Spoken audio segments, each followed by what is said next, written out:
আজকে বেসিক্যালি দানবিক আনন্দের দিন, আজকে বেসিক্যালি মানবিক আনন্দের দিন। দুটো কারণে খুব আনন্দ হচ্ছে। দেখতেই পাচ্ছেন আজকে স্টুডিওতে নেই, আজকে একটু কাজের জন্য বাইরে আসতে হয়েছে। কিন্তু এমন একটা খবর সকাল থেকে চলছে, সকাল থেকে ঘুরছে, আপনাদের নজরেও পড়েছে, যেটা নিয়ে কথা না বললেই নয়।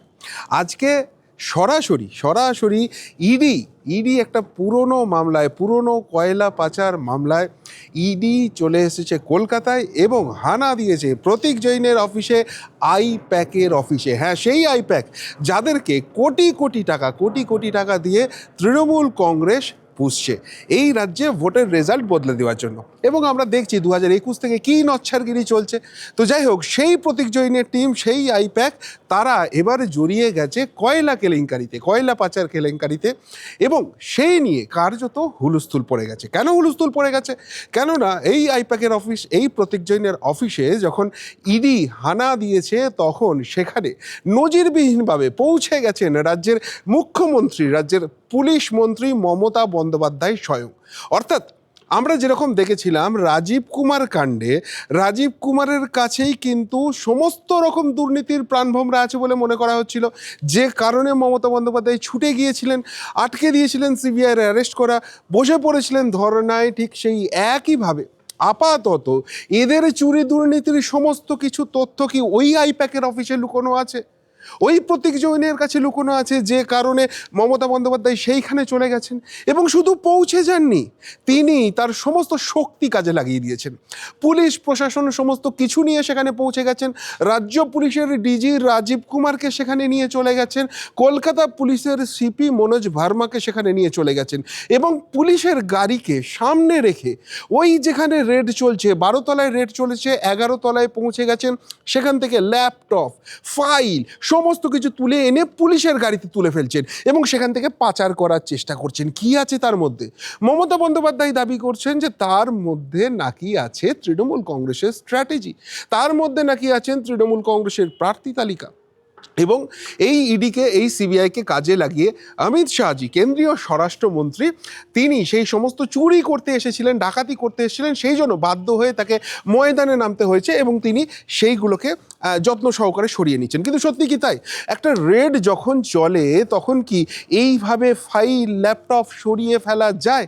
আর এইখানেই প্রশ্নটা উঠছে, তাহলে ওইখানেই কি মমতা ব্যানার্জি, তৃণমূল কংগ্রেসের সমস্ত দুর্নীতির ঠিকুজি কুষ্ঠি লুকোনো ছিল, আর তাই মরিয়া হয়ে সমস্ত কিছু থেকে নিয়ম নীতি না ভেঙে মমতা বন্দ্যোপাধ্যায় সেখানে পৌঁছে গেছেন এবং সেগুলোকে সরানোর চেষ্টা করছেন? তার থেকেও বৃহত্তর প্রশ্ন, এই কাজটি করে তিনি কি নিজের জন্য বৃহত্তর গাড্ডা খুঁড়ে ফেললেন? কেন এই প্রশ্নটা উঠছে? তার কারণ হচ্ছে ইডি একটা জায়গায় রেড করতে গেছে, সেই রেডটাকে আটকানোর চেষ্টা করা হচ্ছে, সেখান থেকে সেটাকে প্রভাবিত করার চেষ্টা করা হচ্ছে এবং সেখান থেকে তথ্য সরিয়ে ফেলার চেষ্টা করা হচ্ছে। এবং তাহলে তদন্তের স্বার্থে, নিরপেক্ষ তদন্তের স্বার্থে যে বা যারা এগুলো সরিয়ে ফেলেছে তাদেরকে গ্রেপ্তারি করা হবে, বা যেগুলো সরিয়ে ফেলা হয়েছে সেগুলোকে কি রিকভারি করার চেষ্টা করা হবে? সেই প্রশ্নটা কিন্তু উঠতে শুরু করে দিয়েছে। অর্থাৎ সব মিলিয়ে জমে ক্ষীর হয়ে গেছে। কিন্তু যে কথাটা বলে শুরু করলাম যে আজকে দানবিক আনন্দের দিন, আজকে মানবিক আনন্দের দিন। কেন দানবিক আনন্দটা? এই কারণে হচ্ছে, আমরা দেখেছি আমাদের সঙ্গে আমরা যারা প্রতিবাদী মানুষ রয়েছি, যারা এই সরকারের, এই শাসক দলের অন্যায়, দুর্নীতি প্রতিনিয়ত মানুষের সামনে আনার চেষ্টা করছি তথ্য প্রমাণ দিয়ে। আমাদের সঙ্গে তথ্য প্রমাণের লড়াইয়ে না পেরে, আইনের লড়াইয়ে না পেরে, এর আগে বারবার করে আমাদের বাড়ির রেড করানো হয়েছে। আমার নিজের বাড়িতে দেখেছেন 22খানা পুলিশ অফিসার ঢুকিয়েছিল এবং সেই 22খানা পুলিশ অফিসারের মধ্যে 17খানা পুলিশ অফিসার একটি বিশেষ সম্প্রদায়ের, যারা এসে কোনো রকম নিয়মকানুন না মেনে আমাকে সিজার লিস্ট অবধি দিয়ে যায়নি, আমার বাড়ি থেকে সমস্ত কিছু চুরি করে নিয়ে চলে গেছিলো, ডাকাতি করে নিয়ে চলে গেছিলো। এই শয়তানগুলোর শয়তানি করেছিল তারা, এবং সেটা যে শয়তানি ছিল সেটা প্রমাণিত হয়ে যাচ্ছে আদালতে। 5খানা এফআইআর হয়েছিল আমার বিরুদ্ধে, তার মধ্যে 2টি এফআইআর কোয়াশ হয়ে গেছে এবং ভয়ে বাকি 3টি মামলা এই মমতা সরকার তুলতে পারছে না, এই মমতার পুলিশ তুলতে পারছে না। এরা যখন পারে না, এদের যখন এই সমস্ত চুরি, দুর্নীতি, বদমাইশি আমরা সামনে নিয়ে আসি, আমাদেরকে এইভাবে হেনস্থা করা হয়। আর আজকে সার্জিক্যাল স্ট্রাইকটা পৌঁছে গেছে সেই মমতা বন্দ্যোপাধ্যায়ের বাড়ির দরজায়, যেখান থেকে সমস্ত কিছু অপারেশনটা চালানো হয়, সেই আইপ্যাকের অফিসে, এবং একটা পুরনো মামলা ধরে। এবং মানবিক আনন্দ যে কথাটা হচ্ছে, যেটা বারবার আপনাদেরকে আমি বলেছি, আপনারা একটা জিনিস নিয়ে বারবারই খুব কনফিউজ ছিলেন যে এই রাজ্যে সেটিং আছে, এই রাজ্যে সেটিংটা যদি কেউ করে থাকে সেটা হচ্ছে সাদাধারী। এই রাজ্যে সেটিংটা যদি কেউ করে থাকেন সেটা হচ্ছেন স্বরাষ্ট্রমন্ত্রী অমিত শাহজি।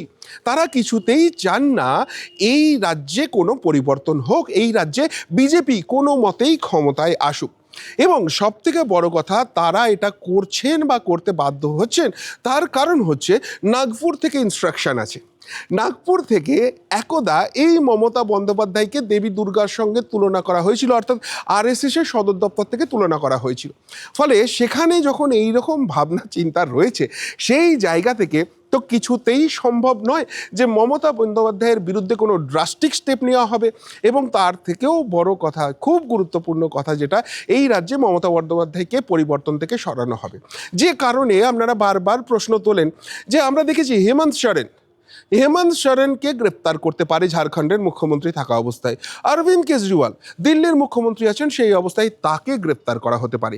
কিন্তু এই রাজ্যের সর্বোচ্চ প্রভাবশালী মাথা, সব থেকে বড় ডাকাত, তাকে বারবার বলা হয় আকারে ইঙ্গিতে, কিন্তু তাকে টাচ করার ক্ষমতা থাকে না। যখন মানুষের ধৈর্যের বাঁধ কিছুটা ভেঙে যায়, যখন আর বোঝা যায় যে রাজনৈতিকভাবে হবে না, তখন একটু মাঝে মাঝে ডাকা করা হয়, কিন্তু আলটিমেটলি গ্রেপ্তারি করার ক্ষমতা কিন্তু নেই। কেননা এরা গ্রেপ্তারি চায় না, এরা সেটিং করে আছে। এবং কিছুদিন আগে যখন অমিত শাহজি কলকাতায় এসেছিলেন, সাংবাদিক বৈঠকে সেই কড়া প্রশ্নটা, ইয়র্কার কোয়েশ্চেনটা তাকে ফেস করতে হয়েছিল যে কেন বাংলায় কিছু হচ্ছে না।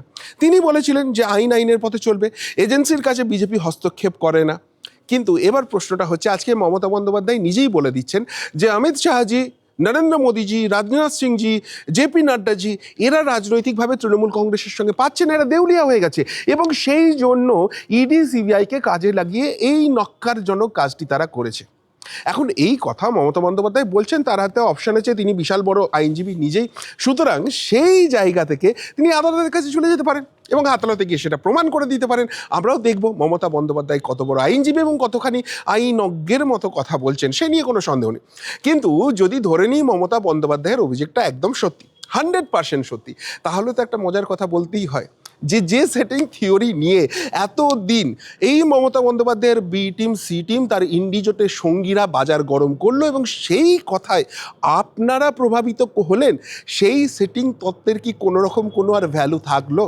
ঘরকে ঘুষ মে মারা, এই কথা যদি বলি সেটা কি অন্যায় হয়ে যাবে? এবং সবথেকে বড় কথা, আজকে যে জায়গায়, আজকে যে হেডকোয়ার্টারে অ্যাটাকটা হলো, সার্জিক্যাল স্ট্রাইকটা হলো, এই টেন্ডেন্সি জানুয়ারি মাস 2026 সবে পড়েছে, ইলেকশন আসতে কিন্তু এখনও বেশ কিছুটা সময় রয়েছে, 2-2.5-3 মাস তো লাগবেই। তো সেই জায়গা থেকে ফাইনাল অ্যাটাকটা কোথায় যাবে? যারা সেটিং থিওরি নিয়ে কথা বলছিলেন, আজকের পর কি সেটিং থিওরি গঙ্গায় ভেসে গেল না? অর্থাৎ সব মিলিয়ে কিন্তু ওই দানবিক আনন্দ, মানবিক আনন্দের জায়গা হচ্ছে এমন একটা ঘটনা যে ঘটতে পারে, এটা কিন্তু কেউ কোনো ক্যালকুলেশনে আনতে পারেনি, কারোর কোনো ক্যালকুলেশনে ছিল না। এবং সব থেকে বড় কথা, আর একটা খুব মজার ব্যাপার দেখুন, খুব ইন্টারেস্টিং ব্যাপার এই জায়গাটা হয়েছে। সেটা হচ্ছে, আপনারাই অভিযোগ করেন বারবার, সে এই রাজ্যে যে ইডি বা সিবিআইয়ের আধিকারিকরা আছে, তাদের মধ্যেও কি কোথাও কোনো প্রবলেম আছে?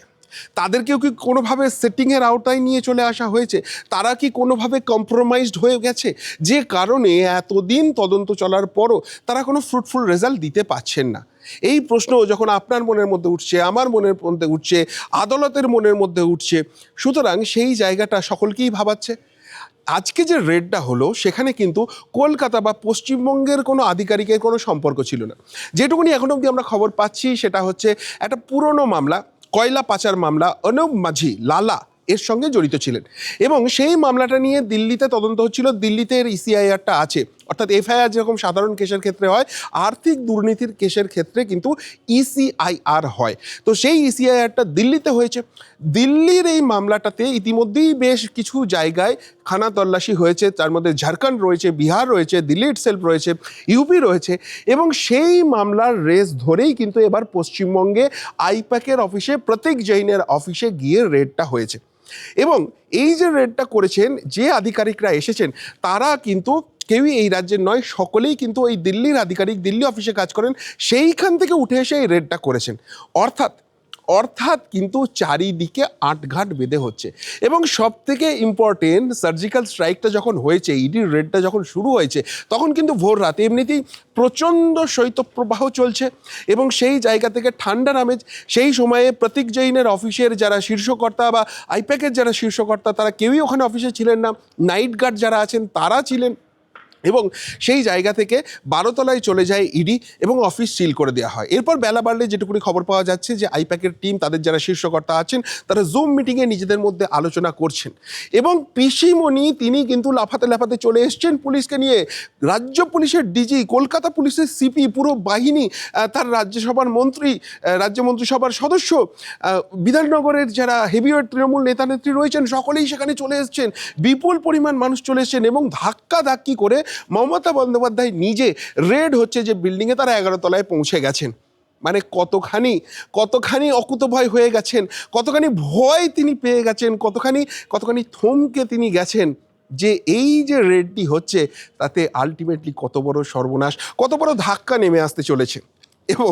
এবং সব থেকে বড় কথা, যে সত্যিই যদি এখানে দুর্নীতির ছোঁয়া থাকে, তাহলে প্রতীক জৈন, আইপ্যাক, এরা তো গাড্ডায় পড়বে, তার সাথে সাথে তৃণমূল কংগ্রেস পড়বে, এই নিয়ে কোনো রকম কোনো সমস্যা নেই।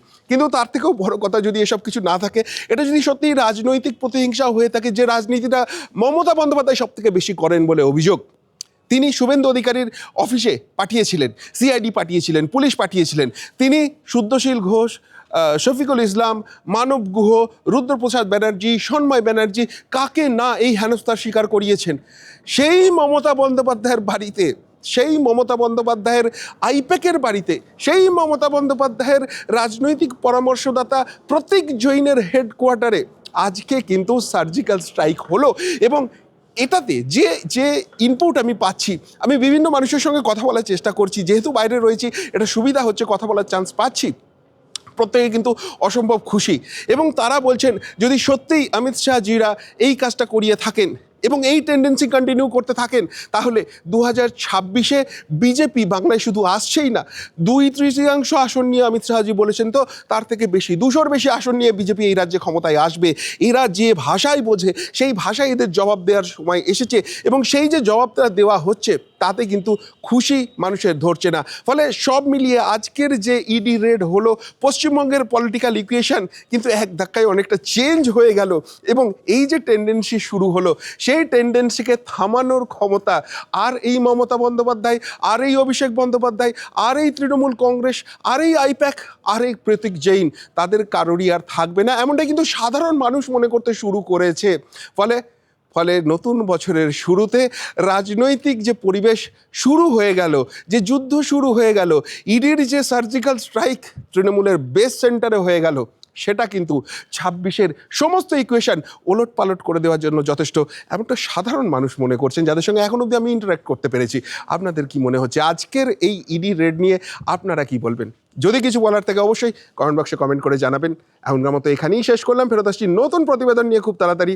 ভালো থাকবেন, সাথে থাকবেন, পাশে থাকবেন। নমস্কার।